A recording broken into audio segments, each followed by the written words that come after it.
बता इस मर्द के बारे में क्या कहते थे। ये कहते थे कि ये नबी मालिक मुख्तार नहीं है, या फिर ये कहते थे जहां में इनकी चलती है ये दम में क्या से क्या कर दे, जमी को आसमां कर दे, सुरैया को सरा कर दे। बता तेरा अकीदा क्या है, इस मर्द के बारे में क्या कहते थे।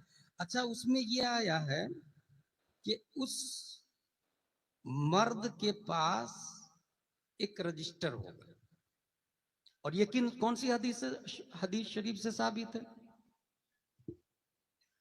जो शख्स हुजूर सल्लल्लाहु तआला अलैहि वसल्लम पर दुरूद शरीफ पढ़ता शबे जुमा या यौमे जुमा, अल्लाह तबारक व तआला एक फरिश्ता का मुतय्यन करता, वो फरिश्ता दुरूद शरीफ लेके बारगाह मुस्तफा में जाते हैं। लफ्ज देखिएगा, वयुखबिरुनी मन सल्ला अलैया बिइस्मिही व नसबिही इला अशीरतिही। वो फरिश्ता आके मुझे ये कहता है, नबी फरमाते हैं कि या रसूल अल्लाह, फॉर एग्जाम्पल ये तंजीमुल मुस्लिमीन 22 का फला आदमी है, इसके बाप का नाम ये है, दादा का नाम ये है, परदादा का नाम ये है, नसब का लफ्ज आया, इस्म का लफ्ज आया और अशीरा का लफ्ज हदीस शरीफ में आया। खानदान दर खानदान का नाम पेश किया जाता। नबी फरमाते हैं कि उसको, वो दुरूद शरीफ पढ़ने वाले के नामों को, वो उसब्बितहु इंदी फी सहीफतिन बैदा, सफेद रजिस्टर में महफूज कर लेता हूं। नबी के पास सफेद रजिस्टर है, और नबी कब्र शरीफ में नबी के बारे में पूछा जा रहा, इस मर्द के बारे में क्या कहते थे। और पूरी दुनिया में जुमा के दिन खड़े होकर सलातो सलाम सिर्फ सुन्नी पड़ता है। वाह वाह वाह वाह। और हदीस शरीफ में भी जुमा का लफ्ज आया। तो अब नबी की फाइल में उसका नाम लिखा हुआ है, और बाप दादा का नाम भी लिखा हुआ, तो बाईद नहीं है नबी ये फरमाए, फरिश्ता इनसे मत पूछो मैं कौन हूं, मेरे पास इसका नाम लिखा हुआ है, मुझसे पूछ लो ये कौन है। बंदा आजाद शुदा है यह हमारे दर का, कैसा लेते हो हिसाब इस पे तुम्हारा क्या है। फिर मुझे दामन अक़दस में छुपा ले सरवर और कहे चलो हटो, इस पे तकाजा क्या है। अब ये तीनों, और ये मेरे पास एक दलील है, इमाम मालिक के बारे में बताया गया कि उनसे पूछा मुनकर नकीर ने, मा कुंता तक़ूलु फी हक़्क़ि हाज़ा रजुल, इस मर्द के बारे में क्या कहते थे। तो इमाम मालिक कहते हैं जिंदगी भर मस्जिद नबवी में इन्हीं के बारे में पढ़ाते आया हूं मैं। ये हमारे उलमा समझ गए, आप लोग बाद में समझिएगा। जिंदगी भर इन्हीं के बारे में मस्जिद नबवी में पढ़ाते आया हूं। यहां से गुलाम जिलानी अजहरी अपनी जिम्मेदारी पे बोलता है, अगर आला हजरत से पूछा गया होगा इस मर्द के बारे में क्या कहते थे, तो बईद नहीं है मेरे रजा बोले, इन्हें जाना इन्हें माना, न रखा गैर से काम। दादू शरिया से पूछा गया होगा इस मर्द के बारे में क्या कहते थे, ये मर्द जहां में इनकी चलती है दम में क्या से क्या करते, जहां बानी अता कर दे भरी जन्नतें बा कर दे। अब तीन, ये मैं इसलिए बताया हूं कि तीसरे सवाल का जवाब सिर्फ सुन्नी देगा, वहां भी देवबंदी दे ही नहीं सकता। अब तीनों सवाल का जवाब दे दिया, उर्स की दलील आ रही है, गैब से आवाज आएगी, नम कनौमतिल उरूस, सो जा जैसे उरूस सोती है। ऐन पेश ऊ, रा वाव पेश रू, सीन साकिन उरूस, जिसका मतलब होता है दुल्हन, और अरीस का मतलब होता है दूल्हा, और ये दोनों बने हैं अपने मसदर उर्स से। इसका मतलब ये हुआ कि लफ्ज़े उर्स यस खेम इन होली हदीस, इश्तिकाकी सूरत में लफ्ज़े उर्स हदीस में आया है, but there should be noted one point, ये उसके लिए आया है जो तीसरे क्वेश्चन का आंसर दे दिया है। पहले आंसर पे ना है, दूसरे आंसर पे ना है, तीसरे क्वेश्चन के आंसर पे। अब बात समझ में आई, अशरफ अली थानवी का उर्स क्यों नहीं होता, बेटा तीसरे सवाल का जवाब ही नहीं दिया उसने।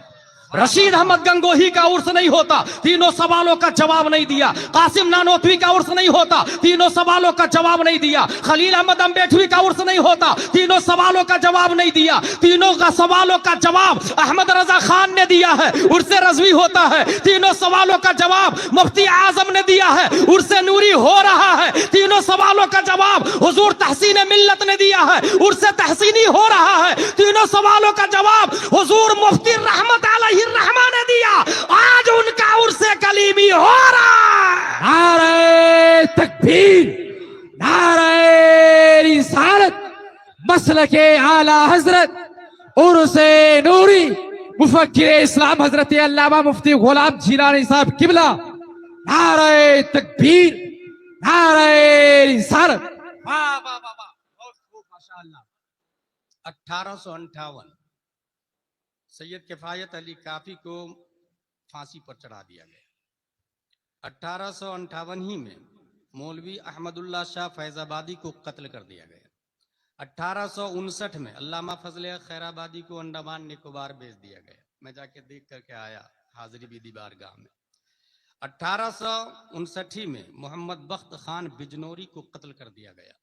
1862 में बहादुर शाह जफर को रंगून के जेल में कैद कर दिया गया।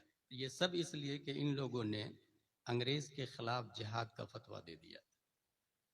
अंग्रेजों ने इन सब को सजा दी।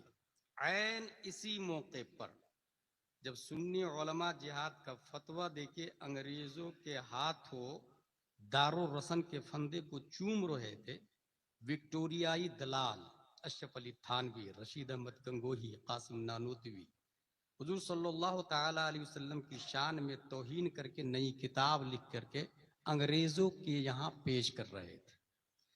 कुफ्र पर मशीयत को जला लाता।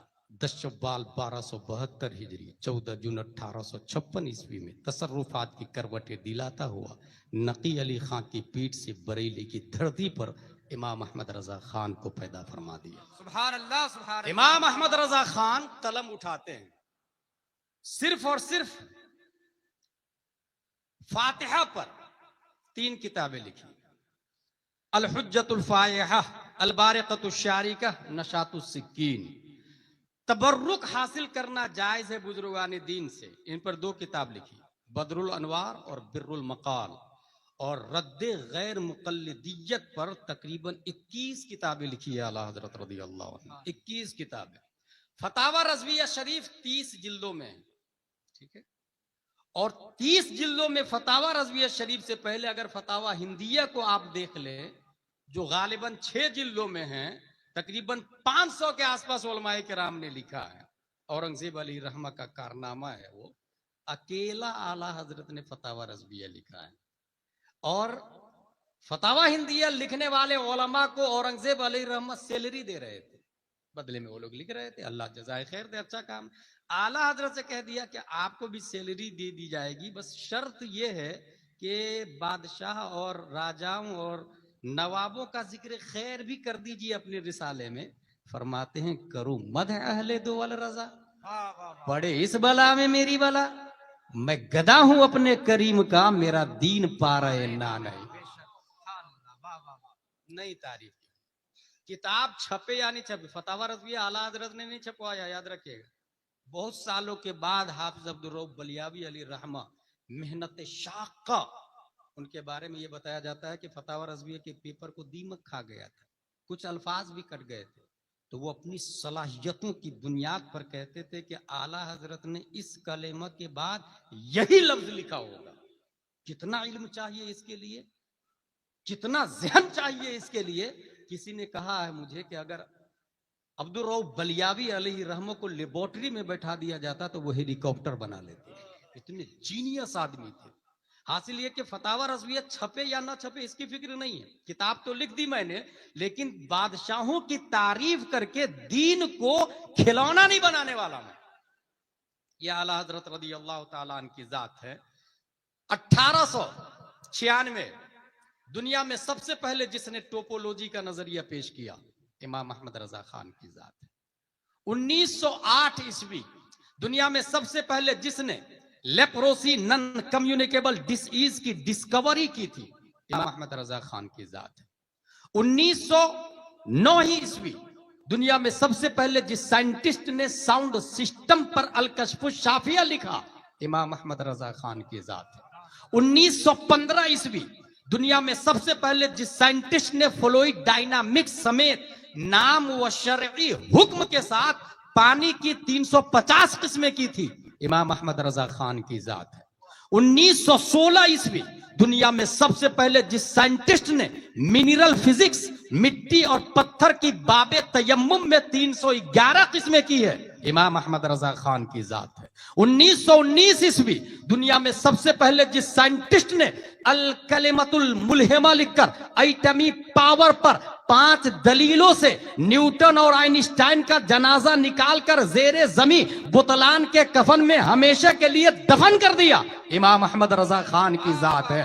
फौजे मुबीन दर्रद्दे हरकते जमीन समेत 4 किताबें लिखकर यह साबित किया जमीन अपनी जगह कायम साबित गैर मुतहर्रिक है, इमाम अहमद रजा खान की जात है। जिनकी लकीरों की पैमाइश रसदगाहों में है, जिनकी मानवी तहकीक की गहराई रिसर्च सेंटरों में है, जिनकी अर्शी मफाहिम की कमाने चांद सूरज ही नहीं दायरतुल बुरूज को अपने इहाते में ले चुकी है, जिनकी मोहब्बत से पैकरे इश्क को परवाज़े मदीना का सलीका मिलता है। 50 से ज्यादा लोगों ने जिनकी जात पर पीएचडी की है, जिनकी बारगाह में कयामत तक गैर मुनक़सिम हिंदुस्तान का सुन्नी मुसलमान माउंट एवरेस्ट की चट्टानों पर खूने अकीदत से यह लिखने को तैयार है, अहले सुनन की शाही तुमको रजा मुसल्लम, हर इल्म फन की शाही तुमको रजा मुसल्लम, फिक्रो नजर की शाही तुमको रजा मुसल्लम, मुल्के सुखन की शाही तुमको रजा मुसल्लम, जिस सिमत आ गए हो सिक्के बैठा दिए।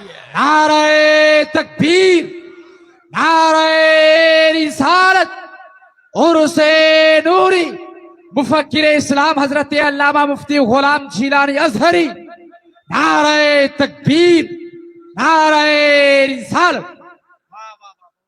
जज बोलता है अगर मजहब हनफी की बुनियाद पर कोर्ट में फैसला किया जाता तो उसके लिए फतावा रज़विया काफी होती। फतावा रज़विया शरीफ हल्के में मत लीजिएगा, 6000 से ज्यादा सवालों के जवाब है, हजारहा मसाइल जिमनन जिक्र कर दिए गए, 200 से जायद रसाइल है। मैं एक मिसाल देकर के आगे बढ़ जाऊंगा। ABCDEFGHIJKLMNOPQRSTUVWXYZ पढ़ करके एक आदमी 1856 ईस्वी में साइंटिस्ट बनता है। उस साइंटिस्ट का नाम है सिगमंड फ्राइड। 25 साल वियना यूनिवर्सिटी में पढ़ाई किया। यह रहने वाला कहां का, पैदा कहां हुआ था? Australia, not Australia, Australia. It is big city in Europe. पढ़ाई किया वियना यूनिवर्सिटी में। ये वही यूनिवर्सिटी है जहां हिटलर पढ़ने के लिए गया था, मगर फेल हो गया था क्योंकि लड़ाकू था, पढ़ाकू नहीं था वो बंदा। 25 साल पढ़ाई करके नोबेल प्राइज लिया। और नोबेल प्राइज किस बात पर लिया? 1856, याद रखिएगा। 1856 में पैदा होकर के 25 साल पढ़ाई करके कॉन्वेंट सेंट पायस सेंट जोसेफ, जिसके लिए हम लोग मरे जा रहे हैं अपने बच्चों को पढ़ाने के लिए, 25 साल पढ़ करके ये नोबेल प्राइज लिया। इस वजह से कि इसने ये कहा there is 3 personality in every man. इंसान के अंदर 3 चीजें। Number 1 id, the impulsive pleasure, seeking part of the mind. Number 2 super ego, the moralizing part of the mind. ये 3 किस्में किसने बताया? सिगमंड फ्रेड ने। इसको आसान लफ्जों में कहूं तो फीलिंग, डिसाइडिंग, एक्टिंग। इंसान कोई भी काम को आसान लफ्जों में कहूं तो फीलिंग, डिसाइडिंग, एक्टिंग। इंसान कोई भी काम करता है तो पहले फील करता है, उसके बाद फैसला करता है, उसके बाद काम करता है। फॉर एग्जाम्पल, भूख लग, गुलाब जामुन देखा, खाने का मन किया, खा लिया आपने। पहले देखा, दैट इज फीलिंग। डिसाइडिंग, फिर कहा कि फैसला किया नहीं खाएंगे हम, डिसाइडिंग। फिर खाया, दैट इज 3rd स्टेप। इसने कहा हर शख्स हर काम से पहले 3 स्टेप से गुजरता है। कब पैदा हुआ था? 1856 ईस्वी में। ठीक 1856 ईस्वी में एक साइंटिस्ट भारत में पैदा होता है। 1856 याद रखिएगा। और वो scientist ABCD, twinkle twinkle, Johnny Johnny, convent, Oxford, Cambridge, APJ Abdul Kalam किसी और के तरीका को नहीं अपनाया। वो सीधा अलिफ बा ता सा जीम हा खा दाल जाल पढ़ता है। तंजीमुल मुस्लिमीन जैसे इदारे में जेरे तालीम हासिल करने वालों के घर में पैदा होता है। उनकी माँ भी पढ़ी लिखी थी, बाप भी पढ़ा लिखा था, और उस साइंटिस्ट की उम्र अभी सिर्फ 3 साल है, सिर्फ 3 साल। सामने से तवाइफ की जमात जा रही है, उस 3 साल के साइंटिस्ट ने अपना लंबा कुर्ता उठाया, आंखों को छुपा लिया। तवाइफ की जमात ने कहा, वाह रे मियां, जिसे खुला रहने देना था उसे छुपा लिया, और जिसे छुपाना था उसे खोल दिया। 3 साल का साइंटिस्ट बोलता है, सुन तवाइफ, पहले नजर बहकती है, तब दिल बहकता है, तब इंसान का कदम खता करता है। That is feeling, second deciding and third acting. पहले देखा यह फीलिंग है, दिल ने फैसला किया डिसाइडिंग है, कदम आगे बढ़ा यह एक्टिंग है। यह 3 किस्में करने वाला 3 साल की उम्र में कोई और नहीं, अच्छे रजा, प्यारे रजा, आशिक रजा, फासिल रजा, अल्लाह की रजा, सहाबा की रजा, सुन्नियों की आन बान शान इमाम अहमद रजा खान। नारे तकबीर, नारे रिसालत, मसलके आला हजरत फैजाने बरेली शरीफ, उर्से नूरी, उर्से तहसीनी, उर्से कलीमी, मुफक्किर इस्लाम हजरत अल्लामा मुफ्ती गुलाम जीलानी। नारे तकबीर, नारे रिसालत। भाई साहब मुजद्दिद बहुत आए और आएंगे, आप ये मत समझिएगा कि बस आला हजरत दैट इज लास्ट मुजद्दिद। नो नो नो, हर सदी में मुजद्दिद आते हैं। पहली सदी हिजरी के मुजद्दिद उमर बिन अब्दुल अजीज, दूसरी सदी हिजरी के मुजद्दिद इमाम मोहम्मद बिन इदरीस शाफिई, तीसरी सदी हिजरी के मुजद्दिद इमाम अबुल हसन अशअरी, चौथी सदी हिजरी के मुजद्दिद इमाम अबू हामिद अल असफराइनी, पांचवी सदी हिजरी के मुजद्दिद इमाम गजाली, छठवीं सदी हिजरी के मुजद्दिद इमाम फखरुद्दीन राजी, सातवीं सदी हिजरी के मुजद्दिद इमाम तकीयुद्दीन अद-दकीक, आठवीं सदी हिजरी के मुजद्दिद इमाम ज़ैनुद्दीन इराकी, नौवीं सदी हिजरी के मुजद्दिद मुल्ला अली कारी, 10वीं सदी हिजरी के 9वीं सदी हिजरी के मुजद्दिद इमाम जलालुद्दीन सुयूती, 9वीं सदी हिजरी के 10वीं सदी हिजरी के मुजद्दिद मुल्ला अली कारी, 11वीं सदी हिजरी के मुजद्दिद अल्फसानी, 12वीं सदी हिजरी के मुजद्दिद शाह अब्दुल अजीज मुहद्दिद देहलवी, 13वीं सदी हिजरी के मुजद्दिद मुहिब रसूल बदायूनी, और 14वीं सदी हिजरी के मुजद्दिद जो कुछ है इस सदी में वो तन्हा रजा का है, आला हजरत रदी अल्लाह ताला। अच्छा, आला हजरत जिस जमाने में थे उस जमाने में अशरफ अली थानवी भी था, मगर एक आलिम में और एक आशिक में फर्क होता है। अगर आलिम मिन हैसु हुआ, यहाँ उलमा तलबा बैठे और तलबा उलमा में बहुत मजा आ जाता है। मिन हैसु हुआ आलिम, और आलिम अगर इश्क से खाली हो तो क्या होता है, और इश्क के साथ में हो तो क्या होता है। दारुल इफ्ता में एक फतवा गया, काफिर का जूठा पाक या नापाक, सवाल है। अशरफ अली थानवी से कलम उठाया, कहा काफिर का जूठा पाक है। दलील दिया रद्दुल मुहतार से, सूरुल आदमी वलौ काना काफिरन ताहिरुन, रद्दुल मुहतार में लिखा हुआ है, आदमी का जूठा पाक है अगरचे वो काफिर। यही फतवा गया बरेली के कलंदर इमाम इसको मोहब्बत आला हजरत की बारगाह में। वो कहते हैं कि काफिर के जूठे की 3 किस्में हैं। अगर उसने शराब पी के और मुर्दार खा के जूठा किया है तो उसका जूठा हराम है, और अगर शक हो के कुल्ली कर लिया है तो मशकूक का जूठा मकरूह है, और अगर यकीन हो कुल्ली कर लिया है तो जूठा अदबन और तबर्रुकन पिया जाता है, और काफिर काबिल तबर्रुक नहीं है। जो कुछ है इस सदी में वो तन्हा रजा का है। वो आलिम था, रद्दुल मुहतार पढ़ के दलील दे दिया। अच्छा, आप कहेंगे कि रद्दुल मुहतार का तो हवाला है। भाई साहब, कुरान शरीफ में आया, वो तो रद्दुल मुहतार का हवाला दिया। अगर कुरान का भी हवाला देता और माना अपनी तरफ से करता तो कुरान में आया युदिल्लु बिही कसीरम व यहदी बिही कसीरा। जब कुरान से लोग गुमराह हो जाएंगे तो रद्दुल मुहतार से क्यों नहीं गुमराह होंगे भाई? कुरान से गुमराह हो जाएंगे तो रद्दुल मुहतार से क्यों नहीं गुमराह हो जाएंगे? अब आइए एक और पॉइंट बताऊं, फिर मेरी गुफ्तगू खत्म हो जाएगी आला हजरत के हवाले से, फिर दूसरे शहजादे पर आ जाऊंगा मैं। वो ये है कि हदायत बख्शिश आपने सुना होगा, अशरफ मियां अली रहमान ने बहुत पहले फरमाया था, मनारे कसरी रजा तो बुलंद काफी है, तुम इसके पहले ही जीने पे चढ़ के दिखला दो। फतावा रजबिया तो एक करामत है, जरा हदायत बख्शिश ही पढ़ के दिखला दो। दुनिया में कसाइद बेशुमार मशहूर हुए, जैसे कसीदा मीमिया है, कसीदा लामिया है। एक कसीदा आप लोगों ने भी सुना होगा, कसीदा बुरदा, मौला या सल्ले वसल्लिम दाइमन अबदन, इमाम बुसीरी का। इससे पहले एक और कसीदा है, वो उसको भी कसीदा बुरदा कहते हैं, वो हजरत काब बिन जुहैर का है, उनको भी चादर मिली थी। उनका कसीदा लामिया था, इनका कसीदा मीमिया था। आला हजरत ने एक कसीदा मीमिया लिखा है, उसका नाम है मुस्तफ़ा जाने रहमत पे लाखों सलाम, शमे बज़्म हिदायत पे लाखों सलाम। 150 से ज्यादा अशार है।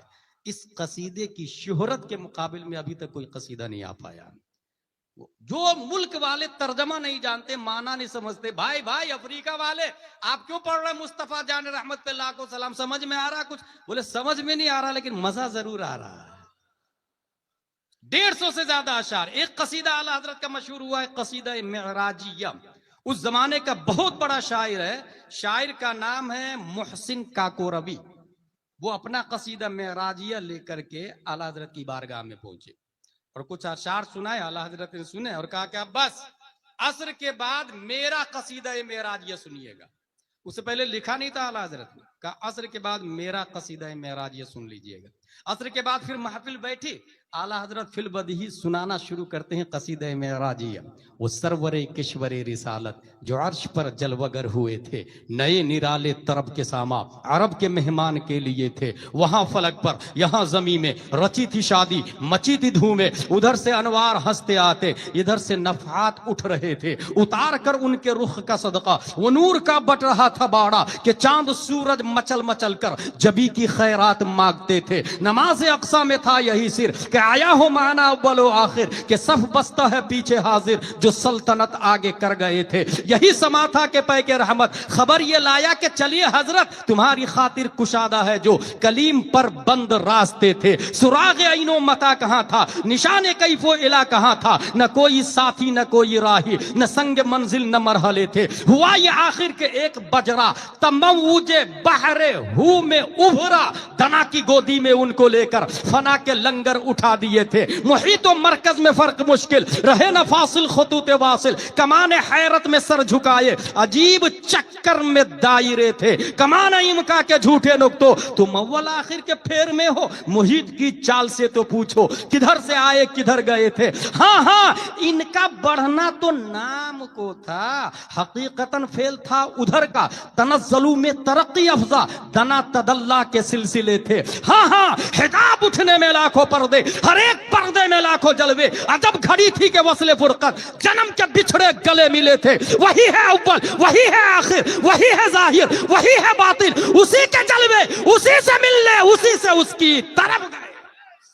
नारे तकबीर, नारे रिसालत, मसलके आला हजरत फैजाने सरकार मखदूमे पाक, फैजाने सरकार आसी, नारे तकबीर, नारे रिसालत। अच्छा, इस कसीदे से आला हजरत ने जो मेराज का साइंसदानों ने इनकार किया है उसका भी रद्द किया है। 1642 ईस्वी न्यूटन का नजरिया कि जमीन के अंदर ग्रेविटी है और जो चीज जमीन की जिंस से होगी जमीन उसे अपनी तरफ खींच लेती। फॉर एग्जाम्पल एक पत्थर उठाए जोर से ऊपर मारे, कब तक जाएगा वो ऊपर? जब तक हाथ का फोर्स रहेगा। हाथ का फोर्स खत्म, वो सीधा sent down on the clay, वो अर्थ पर आ गिरेगा, वो मिट्टी पर आ गिरेगा। लेकिन हवा को पकड़ के आप ऊपर फेंके तो वो नीचे नहीं आएगी, आग को ऊपर फेंके वो नीचे नहीं आएगी। वाई? न्यूटन ने कहा जमीन के अंदर ग्रेविटी है और जमीन अपनी तरफ खींच लेती है, अपनी तरफ खींच लेती है। यहां ये बात भी जहन में रखे, 7 साल का एक बच्चा डॉक्टर के पास जाता और डॉक्टर आपस में अपने फ्रेंड के साथ यही टॉकिंग टू ईच अदर कर रहे थे। क्या नजरिया दिया यार न्यूटन ने ग्रेविटी का, अभी तक किसी को पता ही नहीं था। He is great scientist, great theory, बेहतरीन कॉन्सेप्ट पूरी दुनिया को दिया। 7 साल का बच्चा बोलता मैं नहीं मानता Newton. Doctor shocked, hey you are at this time child little boy, तो न्यूटन को चैलेंज कर रहा। बोले हाँ मैं नहीं मानता। अगर न्यूटन की बात सही है तो जमीन से 2 पत्थर उठाए, एक का वजन 1 किलो, दूसरे का वजन आधा किलो, और सेम टाइम पे छोड़े तो जमीन का ज्यादा हिस्सा किसके अंदर है? 1 किलो के अंदर है ना। तो सेम टाइम पे छोड़े तो 1 किलो वाला धीरे धीरे धीरे गिरेगा और आधा किलो वाला फास्टली गिरेगा, क्योंकि वो 1 किलो वाला जमीन को अपनी तरफ खींचेगा। इस खींचा खींची में वो सलौली सलौली जमीन पर आएगा, और आधा किलो वाला उसकी बनिस्बत फास्ट आएगा। मगर ऐसा होता नहीं, मतलब न्यूटन का नजरिया बातिल बातिल बातिल। डॉक्टर परेशान हो गया, ये 7 साल का बच्चा कहां से दलील ला रहा। कहा बेटे सुन, तुम्हारी बात में यहां लॉजिक तो है, मगर हम जिनसियत की कसरत की बुनियाद पर जमीन अपनी तरफ खींच लेती है उसको। 7 साल का बच्चा बोलता हम जिनसियत की कसरत भी मुझे तस्लीम नहीं है, क्योंकि हमने ये देखा है मस्जिद में इमाम साहब अकेले रहते हैं मुसल्ला इमामत पर, उनके पीछे उन्हीं की जिन्स से 1000-2000 मुक्तदी रहते हैं, तो इमाम अकेले मुक्तदी में चिपक क्यों नहीं जाता? हम जिनसियत की कसरत इधर ज्यादा है, वो तो अकेला है बेचारा मुसल्ला इमामत पर, मगर आज तक किसी मस्जिद में मैंने नहीं देखा कि वो इमाम मुक्तदी में चिपक जाता हो। मतलब हम जिनसियत की कसरत, ये भी बातिल बातिल बातिल। डॉक्टर बोलता है यहां भी तुम्हारी बात में लॉजिक है, इमाम चिपक जाता मगर रूह चिपकने नहीं दे रही है, रूह माने है, वो चिपकने नहीं दे रही है। 7 साल का बच्चा बोलता है चलो रूह को निकाल देते हैं, नमाजे जनाजा के लिए डेड बॉडी सामने रख देते हैं। आज तक कोई लाश जिंदों में आपके चिपकी नहीं है, इसका मतलब न्यूटन का नजरिया बातिल बातिल। अब डॉक्टर लाजवाब हो जाता है, दरअसल उसको पता नहीं था ये 7 साल का बच्चा कोई और नहीं है, अपने वक्त का इमाम आजम है, अपने वक्त का इमाम मालिक है, अपने वक्त का इमाम शाफई है, अपने वक्त का इमाम अहमद बिन हंबल है। उसे पता नहीं था ये 7 साल का बच्चा कोई और नहीं है, बल्कि इसके सामने आइंस्टाइन भी प्राइमरी का स्टूडेंट नजर आता है। डार्विन की थ्योरी तहकीक का कटोरा लिए भीख मांगती हुई क्यों में खड़ी नजर आती है। ये 7 साल का बच्चा कोई और नहीं, 10 शव्वाल 1272 हिजरी 14 जून 1856 ईस्वी में ताजुशरिया का नाना दादा बन के पैदा होने वाला मेरा इमाम इमाम अहमद रजा खान है। नारे तकबीर, नारे रिसालत, मसलके आला हजरत उर्से नूरी मुफक्किर इस्लाम हजरत अल्लामा गुलाम जिलानी। नारे तकबीर। वमा अलैना इल्लल बलाग आने वाला। आला हजरत के बाद खानवादे रजा में नयाबत आती है मुफ्ती आजम हिंद अली रहमो रिदवान की। उनके बारे में सिर्फ इतना याद रखे, मुफ्ती मुजीब अशरफ हैं, अहमदाबाद की धरती। ड्राइवर के गेट पे हाथ रखे थे, ड्राइवर ने बेखबरी में गेट लगाया, उंगली कट गई, चमड़ी कट गई, खून निकलने लगा। अगर आप ABCDFGHIJKLMNOPQRSTUV के जरिए MBBS MD के पास चले जाए तो चमड़ी कटी हुई है, नीडल, टाके, स्टेजिंग थ्रेड, निग्लोखैन एंड हाइड्रोजन, ये इलाज का ट्रीटमेंट है। और अगर हड्डी टूट गई है, x-ray, POP, cotton and bandage, calcium medicine and pain killer, और 90 दिन की warranty. There is no guarantee, warranty देगा 90 दिन की। मुफ्ती मुजीब अशरफ की उंगली कटी है, चमड़ी कट गई, खून निकल रहा, अंदर मुफ्ती आजम हिंद बैठे हैं, वो अंदर से फरमाते हैं मेरे मौलाना को बुला करके लाओ। मुफ्ती मुजीब अशरफ को भेजा गया। हुजूर मुफ्ती आजम हिंद ने क्या किया जानते हैं? अली बातासा का कमाल देखे। उन्होंने कुरान शरीफ की एक आयत की तिलावत शुरू की और कटी हुई उंगली को अपनी उंगलियों के बीच में रखा और दम करने लगे। अम अबरमु अमरन फइन्ना मुबरिमून, अम अबरमु अमरन फइन्ना मुबरिमून, अम अबरमु अमरन फइन्ना मुबरिमून। और इस आयत का मतलब है जख्मों को तुम भरते हो या मैं भरता हूं, जख्मों को तुम भरते हो या मैं भरता हूं, अल्लाह फरमाता है। और ये आज पढ़ते जा रहे, दम करते जा रहे, पढ़ते जा रहे, दम करते जा रहे, खून का बहना भी बंद हो गया, चमड़ी भी जुड़ गई। वो उंगली मैंने खुद अपने सर की आंखों से देखा और तारीख बता रही है कि माजी करीब में मुफ्ती आजम हिंद से जितनी करामत सादिर हुई है किसी और वली से वो करामत नहीं हुई है। माजी करीब में मुफ्ती आजम से जो करामत सादिर हो। अच्छा, करामत पे से एक बात याद आई, यहां पर एक वली बैठे हुए हैं और वो वली इतने पावरफुल है कि पानी पर चलते हैं, हवा में उड़ते हैं, दरख्त इधर आ, दरख्त आ जाता है। और इधर एक वली बैठे हुए हैं साइलेंट, साकित, खामोश। वो पानी पे भी नहीं चलते, हवा में भी नहीं उड़ते, कुछ भी नहीं करते, मगर जब भी मुअज्जिन कहता हय्या अलल फलाह, वो चले जाते हैं। वो झूठ नहीं बोलते, वो गाली नहीं देते। और ये है ना, ये 10-15 अंगूठियां भी पहन लेते हैं। औरतें आती है सर पे हाथ रख के, शाबाश शाबाश, तेरा काम हो जाएगा, तेरा काम हो जाएगा। दरवाजा बंद करके काम भी हो जाता है। बहुत बड़े वाली पब्लिक किधर जाएगी? 22 के सुन्नी मुसलमानों, भीड़ किधर लगेगी? ये हवा पे चलने वाले की तरह भीड़ लगेगी ना। यही वजह है कि कव्वालों के पास भीड़ लग जाती है, जलसों में कम भीड़ लगती है। यही वजह है कि तवाइफों के पास भीड़ लगती है, उलमा के पास भीड़ नहीं लगती। यहां ये वाली जो हवा में उड़ा, पानी पर चला, आपने समझा कितनी बड़ी करामत दिखाई यार। वो तो चुपचाप मस्जिद में जाके अल्लाह अल्लाह करता है, उसने तो कोई करामत ही नहीं दिखाई। मगर ये वाला दरख्तों को भी बोला लेता है, हवा में भी उड़ता है। अब आपको एक बुनियादी बात बताने जा रहा हूं। हवा में उड़ना अगर करामत है, तो दुनिया में ईगल से बड़ा कोई अल्लाह का वली नहीं हो सकता।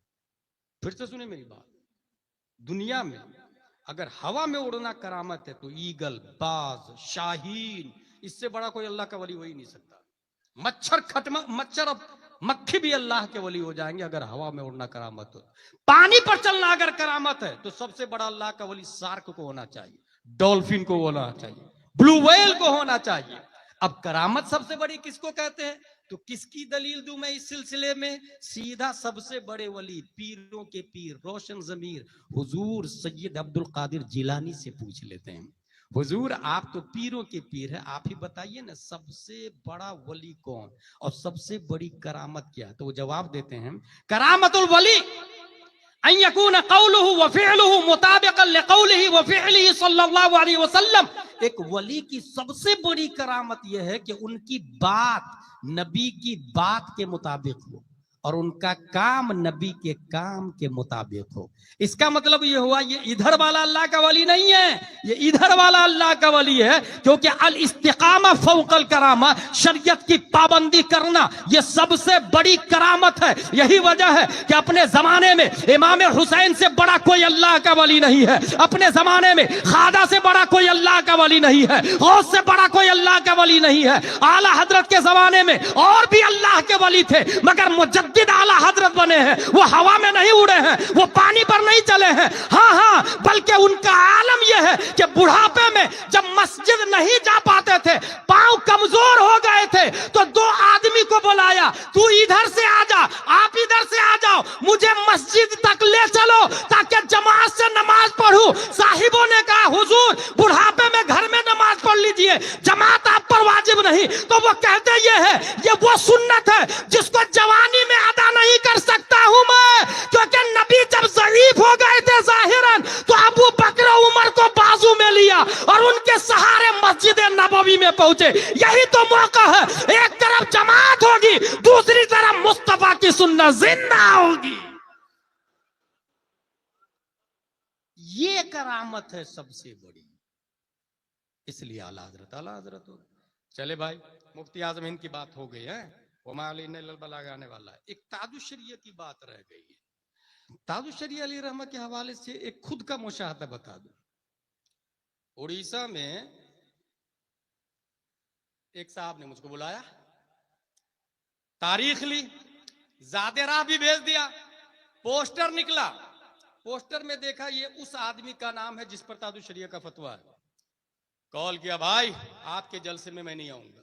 क्यों नहीं आएंगे आप? पोस्टर छप चुका है, ज़ादे राह भेज दिया हूं मैं, आप क्यों नहीं आएंगे? मैंने कहा ताजुश शरिया का फतवा है, उसको आपने पोस्टर में सरपरस्ती में नाम दे दिया है। बोले हुजूर अब क्या करूं मैं, पोस्टर तो छप चुका। मैंने कहा पोस्टर फाड़ दे, दूसरा पोस्टर शाये करे, पैसा मैं दूंगा। ताजुश शरिया का फतवा मैं नहीं आऊंगा। नहीं गया मैं। कई महीने के बाद या कई साल के बाद जब पहुंचा, उन लोगों को पता चला मैं आया हूं, तो मुझे किडनैप कर लिया। 5 घंटे तक मैं किडनैप रहा हूं, 5 घंटे तक। 5 घंटे के बाद में मुझसे माफी मांगा, छोड़ा, स्टेशन तक पहुंचाया, मुझसे पूछा आप क्यों नहीं आ रहे हैं? मैं सुन्नी हूं। मैंने कहा ताजुश शरिया से लिखवा के लाओ। आपकी सुन्नियत पर मैं कलाम नहीं कर रहा, ताजुश शरिया का फतवा है और मैं इसके खिलाफ नहीं कर सकता। ये बात हो गई। अब एक साहब का नाम नहीं बताऊंगा, एक साहब ने एक किताब लिखी, ताजुश शरिया अल्लाह के वली नहीं है, और दलील देखे उनकी दलील कुरान शरीफ में आया, इन औलियाउहु इल्लल मुत्तकून, वली वही होता जो अल्लाह का वली वो है जो मुत्तकी हो, ये दलील कुरान शरीफ से। और ताजुश शरिया मुत्तकी नहीं है, इसकी दलील क्या दे रहे हैं, वो अमीरों के यहाँ जाते हैं, गरीबों के यहाँ नहीं जाते, इसलिए मुत्तकी नहीं, ये तकवा के खिलाफ है, जो मुत्तकी नहीं वो वली नहीं। पूरी किताब लिखी भाई, और मैं कोई लफाजी नहीं करता अल्हम्दुलिल्लाह, बल्कि पूरे हिंदुस्तान में तकरीर में ये कहता हूं, गैर आलिम को तकरीर करना ही जायज नहीं है, और तकरीर वही करे, वही बोले जो वो साबित कर सकता है। इसलिए तबलीग की इजाजत है गैर आलिम को, यानी मुअतबर किताबों से, मुअतबर किताबों से, अमीनुल कादरी की तरह शियाओं की किताबों से नहीं, मुअतबर किताबों से, मुअतबर रिवायात को हूबहू बयान कर दे, ये तबलीग है, इसकी इजाजत है गैर आलिम को भी। उसने ये कहा कि ये रिसाला है, ताजुश शरिया वली ने इस पर दस्तखत करे। मैंने कहा हुजूर आप अफजल आला है, इल्म में, अमल में, नसब में, उम्र में, मुझे छोड़ दीजिए। बोले ना दस्तखत करे, दबाव बना लिया भाई, तो गुलाम जिलानी अजहरी पर दबाव, दस्तखत करे। मैंने कहा नहीं दस्तखत तो नहीं करूंगा। बोले अगर दस्तखत आपने नहीं किया, अच्छा 10-15 मुरीदीन भी थे उनके, अगर दस्तखत आपने नहीं किया तो तबसरा करे। तबसरा मतलब कमेंट्स करे, जवाब दे, इसका जो हमने लिखा वो सही है कि गलत है तो दलील दे आप।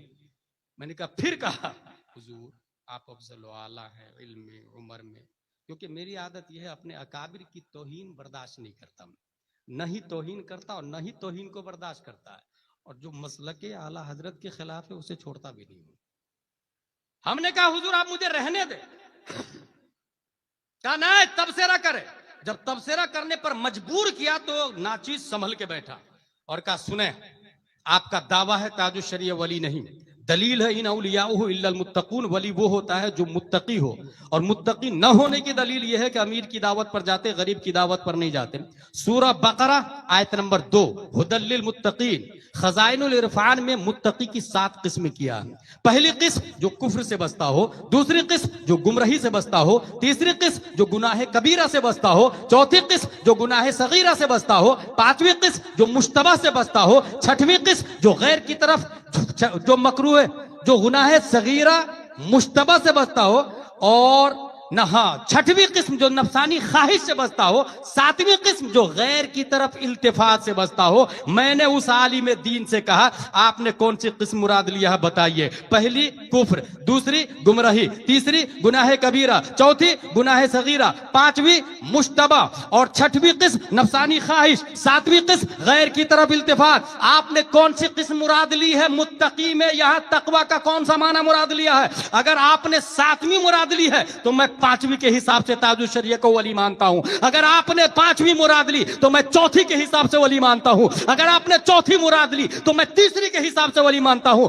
और काफिर तो आप भी नहीं मानते हैं, तो मुत्तकी की पहली किस्म में दाखिल है। आपने जो दावा किया उसकी दलील नहीं है, और जो दलील दी वो दावे पर फिट नहीं है। इसी को शरह तहजीब के हाशिये में कहते हैं तकरीब ताम नहीं है। यह सुनना था कि सन्नाटा तारी हो गया, मैं आखिर सोच में रह गया कि ये जवाब आया कहां से, तो जवाब मुझे मिल गया। जिस तरीके से इमाम फखरुद्दीन राजी आखिरी में शैतान से मुनाजरा कर रहे थे, अल्लाह एक है, कुल हुवल्लाहु अहद, उसने काट दिया। दूसरी दलील शैतान ने काट दिया, तीसरी दलील शैतान ने काट दिया। उसके बाद पीर और मुर्शिद कहते हैं बेटा बोल दे बगैर दलील के मैं अल्लाह को एक मानता हूं, बगैर दलील के अल्लाह को एक मानता हूं। पीर और मुर्शिद ने रहनुमाई की, मेरी तो ये मजाल नहीं है, मगर मुझे यकीन हो गया उस आलिम की आंखों में आंखें डालकर, उसकी जमीन पर, उसकी खानकाह में, उनके 15 मुरीदों के बीच में जो ताजुश शरिया की हक्कानियत पे दलाइल से मैंने बात की है, यह किसी और का फैजान नहीं, मेरे पीरो मुर्शिद ताजुश शरिया का फैजान है। नारे तकबीर, नारे रिसालत, मसलके आला हजरत फैजान सरकार ताजुश शरिया, नारे तकबीर, नारे रिसालत। ताजुश शरिया अलैहिर्रहम और रिदवान शरीयत के ताज थे, मुत्तकी परहेजगार थे, और मुफ्ती आजम हिंद खुद फरमाते हैं कि मैं जिस पर आंख बंद करके सबसे ज्यादा भरोसा करता हूं वो दो हैं। मुफ्ती आजम हिंद की बात सुने, आला हजरत गए मुफ्ती आजम हिंद दिया। मुफ्ती आजम कह रहे कि मैं दो लोगों पर बहुत कामिल मुझे एतमाद और भरोसा है, एक का नाम तहसीन रजा है और दूसरे का नाम अख्तर मियां है। ये किनका जुमला है? मुफ्ती आजम हिंद अली रहमो रिदवान का। हुजूर तहसीन मिल्लत अली रहमो रिदवान, ये आप पैदा होते हैं 4 शाबानुल मुअज्जम 1348 हिजरी में।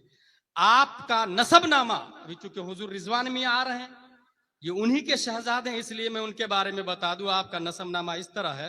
मजहर मुफ्ती आजम हिंद सदरुल उलमा हुजूर तहसीन रजा बिन हसनैन रजा बिन हसन रजा बिन नकी अली खान बिन रजा अली खान, ये खानवादे रजा से। आपने हुजूर तहसीन मिल्लत को हल्के में मत लीजिएगा आप लोग। 18 साल तक मजहर इस्लाम के शेखुल हदीस थे आप, 18 साल तक। उसके बाद मंजर इस्लाम के शेखुल हदीस बने। उसके बाद 23 साल तक जामिया नूरिया रजविया के शेखुल हदीस थे। और फिर जब ताजुल शरिया ने जामियातुर रजा बनाया तो कहा हजरत आप हमारे यहाँ के शेखुल हदीस बन जाए। ताजुल शरिया भी जिनको अपना इदारे के शेखुल हदीस बना दिए थे वो है हुजूर तहसीन रजा, हुजूर तहसीन मिल्लत, हुजूर रिजवान मियां के वालिद मोहतरम। अब एक आखिरी बात, 1318 हिजरी में उर्स रजवी का मौका है। उस उर्स में हुजूर सैयद आले रसूल मारहरवी है, उसी में हुजूर बुरहान मिल्लत है, उसी उर्स में हुजूर मुजाहिद मिल्लत है, उसी में हुजूर हाफिज मिल्लत है। इन 4 अजिल्ला मशाइख की मौजूदगी में हुजूर मुफ्ती आजम हिंद इजाजत और खिलाफत देते हैं और अमामा शरीफ बांधते हैं हुजूर तहसीन मिल्लत के सर पर। अमामा शरीफ बांधते हैं और तारीख साथ जुमला का उन्होंने, अम्ममतुहु बिअमामती व अलबस्तुहु जुब्बती कुर्रतु ऐनी व दुर्रतु ज़ैनी मोहम्मद तहसीन रजा खान। ये जुमला है मुफ्ती आजम हिंद का, जिसका मतलब है मैंने अमामा बांधा, मैंने खिरका दिया, मेरी आंखों की ठंडक है, मेरे ज़ैबो जीनत दुनिया की के दुर्रे यतीम है हुजूर तहसीन मिल्लत अलैहि रहमो रिदवान। उनके साहबजादे हुजूर रिजवान में आ रहे हैं, हुजूर ताजुल सुन्ना आ रहे हैं। हुजूर शेर बिहार अली रहमा कहते थे कि मेरा जलसा उस वक्त तक कामयाब नहीं होता जब तक मैं किसी खानदान रजा को नहीं देख लूं, खानदान रजा को नहीं देख लूं। अगरचे कोई बड़े ना मिले तो किसी बच्चे ही को लाके रखो जलसे में। यही हाल 1973 में अलमबरदार अहले सुन्नत अल्लामा मौलाना अलहाज मुफ्ती रहमत हुसैन कलीमी अलैहि रहमा का था। मुफ्ती आजम के ईमा पर तंजील मुस्लिमीन का कयाम वजूद में आता है और उस वक्त से लेकर आज तक कोई भी जलसा तंजीम का बगैर खानदान रजा के उमारी से वजूद में नहीं आता है।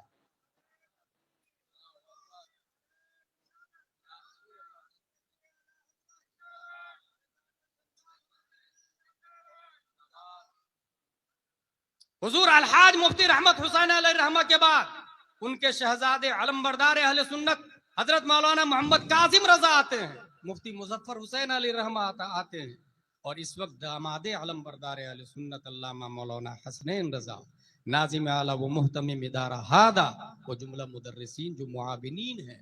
मैं इसलिए शुक्रिया अदा करता हूँ कि किसी भी एरिया में मरकज़े अहले सुन्नत बरेली शरीफ का जो अलमबरदार है उससे जो जुड़ा है उसी का ईमान मजबूत है, और जो मसलके रजा से कटा है वो किधर गया कहां का हुआ कोई ठिकाना नहीं। ला इलाहा हाउलाई वला इलाहा हाउलाई मुदब्दबीन बैना ज़ालिक, कभी लेफ्ट कभी राइट कभी बैक कभी फ्रंट, मगर रजा का सीधा सीधा फार्मूला है, तेरे टुकड़ों पे पले गैर की ठोकर पे न डाल, झिड़कियां खाए कहा छोड़ के तलवा तेरा, और दुश्मन अहमद पे शिद्दत कीजिए, मुल्हिदों की क्या मुरब्बत कीजिए, गैज़ में जल जाए बेदीनों के दिल, या रसूल अल्लाह की कसरत कीजिए। तंजीम से जुड़े रहिएगा। अपने घर में कलर बदलते ना आप लोग, कलर बदलने से पहले रसूलुल्लाह के घर का कलर भी देख लीजिएगा। अपने बाथरूम में टाइल्स लगाते हैं ना, रसूलुल्लाह के घर के बाथरूम का टाइल्स भी देख लीजिएगा। अपने घर में आए दिन एक के बाद ऊपर दूसरी मंजिल, तीसरी मंजिल, बेटे के लिए, पोते के लिए। रसूलुल्लाह का घर मदरसा है, अल्लाह का घर मस्जिद है। तो अपने घर से पहले अल्लाह व रसूल के घर की फिक्र कर लीजिए। अगर आपने थोड़ी याद रखेगा, गवर्नमेंट आपका साथ नहीं देगी ईमान की हिफाजत में। ये हमारी और आपकी ड्यूटी है, हमें ईमान की हिफाजत करनी होगी। अगर हमने ईमान की हिफाजत नहीं की तो चैनल का जमाना है, हजारों चैनल है, सुन्नियों के कितने, कभी सोचा आप? इसलिए मैं आज अपने ईमान की हिफाजत के लिए एक चैनल देके जा रहा हूं।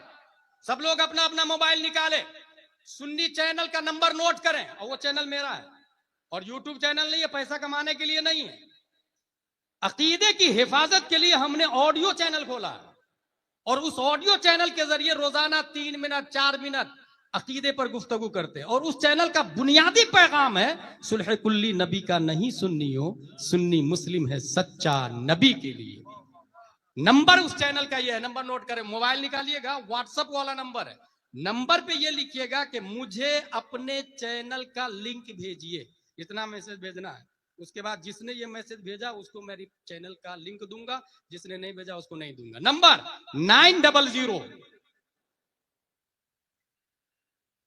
900 के बाद फिर 90, उसके बाद 19, उसके बाद 530। Listen to me again once more, 900 90 19530। ये व्हाट्सएप पे जहां चैटिंग करते हैं ना, उसके बाजू में अपडेट आता है, उसी अपडेट पे ये चैनल मिलेगा आपको। डेली 2 से 3 से 4 मिनट बर्निंग मैटर पर अकीदे के एतबार से हमारी गुफ्तगू होती है। रब्बे कदीर हम सबको मसलक आला हजरत पर इस्तिकामत अता फरमाए। कौनैन रज़ा भाई आए कि नहीं आए? उनके बदले में कोई दूसरे नकीब उसके हवाले में मैं कर रहा हूं। वमा अलैना इल्लल बलाग। अस्सलामु अलैकुम।